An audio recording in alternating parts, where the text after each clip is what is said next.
out before it even began. Thank you. It's okay. It's now clear, because when you say no witnesses are testified, I can conclude that there are no witnesses. Yeah, thank you. Chair. Yes. Chair, just two issues on that matter. And now we're just sampling these cases. One, 21, 22, 23, 24, 4 years. No witness is testified.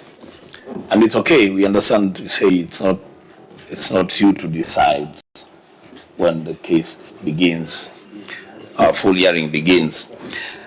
My concern is it would appear, Bishop and your team,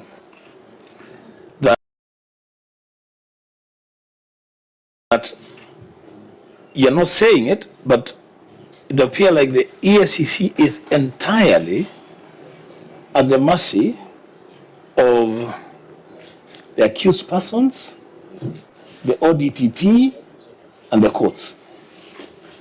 But that for you will just sit back, do your investigations, sit back.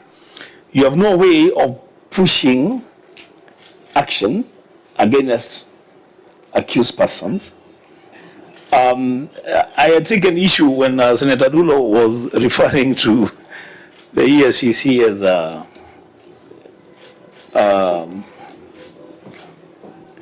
she did not use that word. Ineffective. I mean, I just use that. Being effective. Charage used a worse word.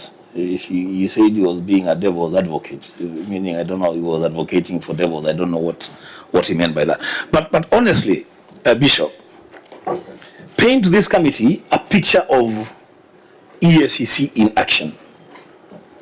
Because if after you have done your investigations, all you can do is just sit and wait for things to happen. If they happen, they happen. If they don't happen, they don't happen. And pray, the chairman said in the State House, we need to pray for the country.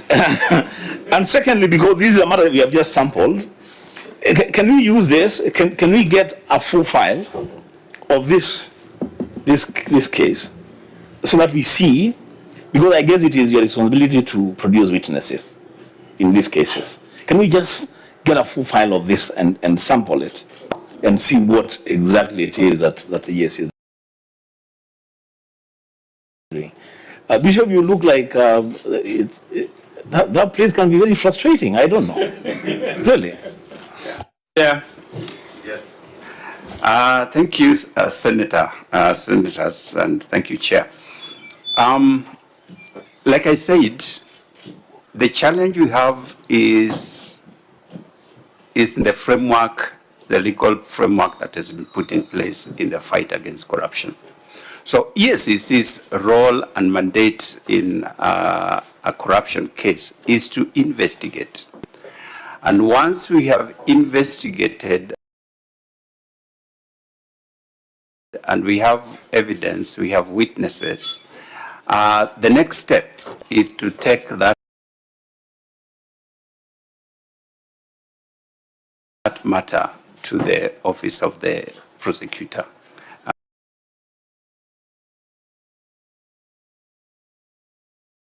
The director of prosecution, so that they then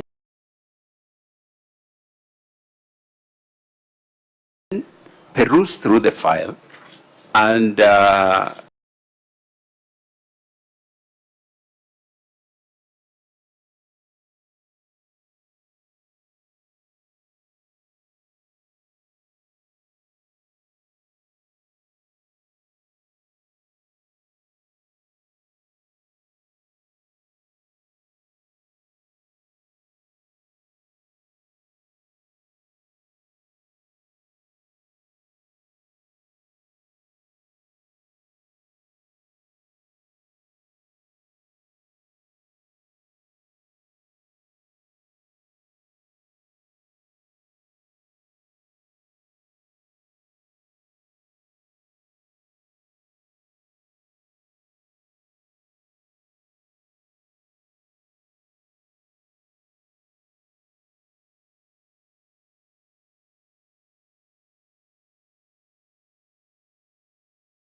assure themselves that this is a case that is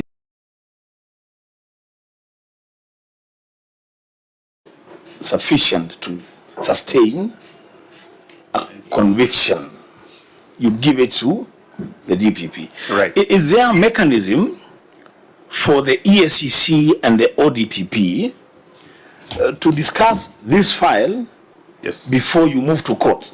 Yes, and we do in some cases.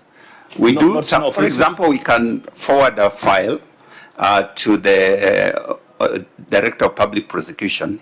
They go through it, and they either want more evidence or there are issues that need to be further investigated and so on. So they return the file to us so that we can do further work on it.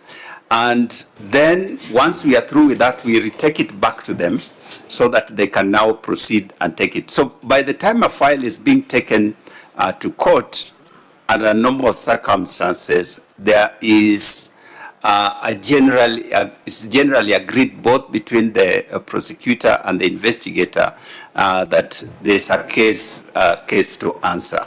So really, consultation is part of the process, and we do consult. Even as we sit here today, that's why I was saying there's really not bad blood. It is a whole issue of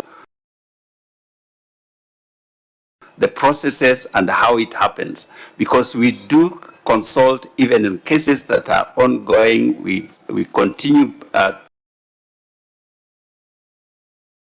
taking files to the office of the prosecutor, and they have they come back to us and say, here, we don't believe that we have enough evidence. Can you do further investigation? Can you get more documents or whatever it is that they would want? And we actually do that, and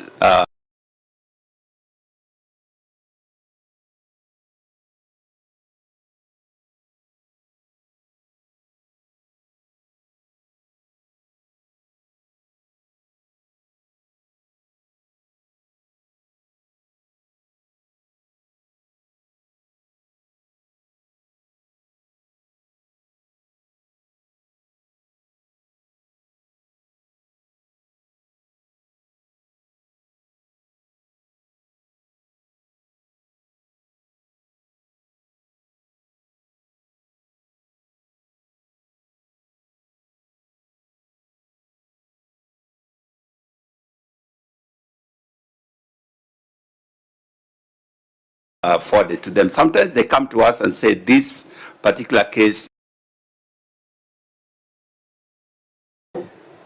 happens on the basis of a conviction on your side that we have a prima facie case. So let's push this to court. It's always feedback from ODPP. Is that the understanding? So, Chair, in many cases, for example, when we forward a file to the DPP and the DPP feels that there is no sufficient evidence and returns the file, we do a different opinion, telling him or her, this maybe probably you didn't consider in your analysis of the evidence. Can you please relook at these issues? Because we are convinced that there is evidence. You are saying there is no evidence, but can you look at A, B, C, D, because there is evidence. But it all boils to the goodwill of the DPP, because if the DPP will ask us to meet, because remember he has the file. You know, if I give you a file and tell you, look at this file, you analyze it, it is you to tell me there is something wrong with this file, or it is okay. So because as we give you the product, we wait for feedback. So in short, Chair, Senator Wambua, that comes from the DPP because he's the one who has the product. And in cases where the DPP feels that we need to discuss further, we are willing, and we have always discussed. We have always sat down, in some cases discussed, but it depends on the goodwill of the DPP. Thank you, Chair. Out of curiosity, Chair, one would be interested to know who is the custodian of witnesses in any particular case. Who is supposed to parade witnesses in any particular case? Witnesses is the investigator, because the investigator is the one who knows the witnesses. He's the one who has recorded their statements. He's the one who has collected evidence. All the evidence, including witnesses. So there is a particular case, and the investigator comes around, records the statement from witnesses, then all of a sudden the witnesses decline to go and certify. Sorry, I didn't get the last No, one. I'm saying we have an investigator from the EACC who is supposed to record the statement from witnesses, right? Yes. Then along the way, the witness declines to go and certify. The witnesses. Yes.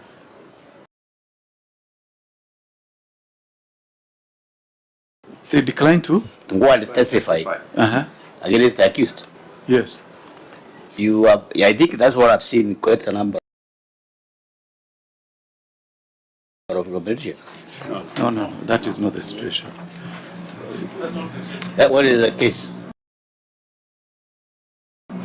Because I think the case is simply that your witnesses are never called. The case is withdrawn before you even present witnesses. Yes. I think that's what you are telling us. Is that what you're saying? That's what is happening. That's what they are telling us.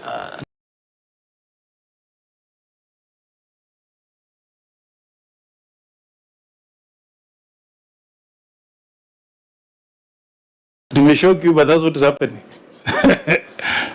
So another concern. They are not given a chance. What you are telling us, you are never given a chance to present your witnesses. Before you get a chance to prove your case, it's withdrawn. No, another concern, Chair, is there a designated team, maybe from the EACC? This is the team that's supposed now to make maybe some arrangement with the DPP. Do you have a team that is supposed now to look at the case? Or maybe it's left within the powers of the investigator? Do you have a team from the EACC, a designated team that is supposed to look at the quality of the case? Yeah, okay, let me just.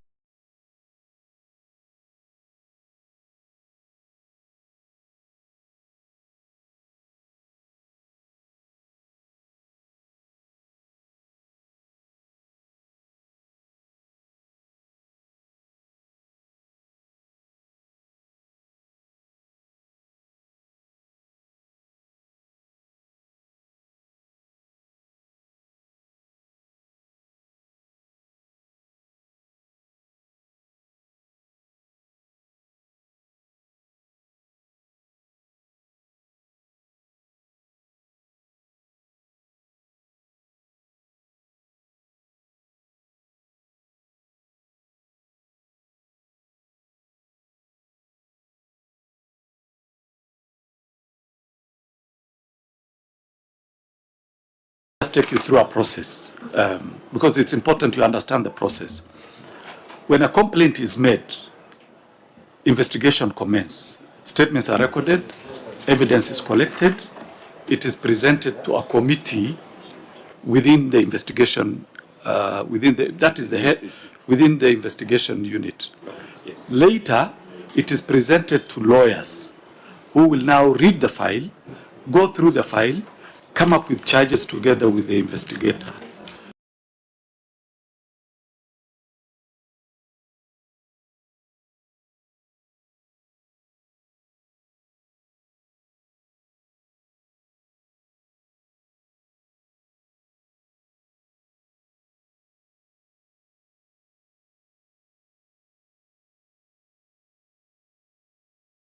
It is only after that, when the matter is now presented to the commission, now the commission being the supervisory level, for the commission to agree. Does that worry you? Because I'm looking at 17 cases. All the cases are withdrawn without your consultation. Surely. There is a problem in one of the institutions, whether dissolve EACC or we dissolve DPP. I mean, what do we say? Yeah, I'm sorry to say that. I'm just. That's the truth. I'm just reacting to what we are presented here. It's not that I have anything against EACC or DPP. We're just looking on how we should help this country. Yeah, Chair. Or otherwise, you give us a solution to this problem, because there is a problem, CEO. Yeah, I agree there's a problem. But CEO, so that you can answer that same line of what Senator Dulo has asked, is that most of these cases are occasion loss of funds. Have you tried to quantify how much funds have been lost as a result of withdrawal of these cases by DPP without consulting you? Number two, the assertion by Senior Counsel Lokongo Mogeni that the cases are withdrawn without going to trial, without you being allowed to present witnesses. Exactly. Is it true for all the cases that they are withdrawn before going for trial? So, Chair, it is not true that all cases are withdrawn before trial. Some actually are withdrawn when all the witnesses have testified, or even one witness remaining. So it depends on specific cases. Cases here, what we have given you basically are only on counties. If you look at the national government... Sorry, CEO, to interrupt you. You know, I went through only one case, that number one. Those were 10 out of 18 witnesses had testified. If you look at case number 2, 3, 4, 5, 6, 7, 8, 9, 10, 11, 12, okay? 13. It's all the same thing. Yeah. So it runs through. You're never given a chance to present your witnesses, at least from what you have told us. Yeah. Yeah. So yeah, I'm talking of generally. No, we are concerned with this one because, you know, Malcolm, you have Section 7 of DPP Act. Because we want to push this matter to a level that we can be of assistance to Kenyans. We will need these files with everything, and we have powers. Luckily, you are before Parliament, sitting as a High Court of Kenya. We will also seek to summon the DPP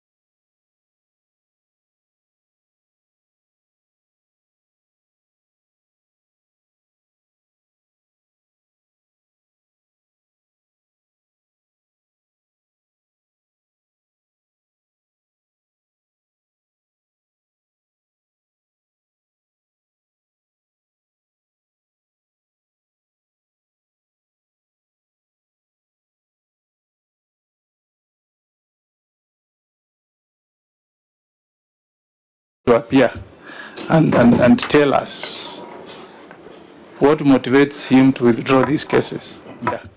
And tell us what motivates him to withdraw these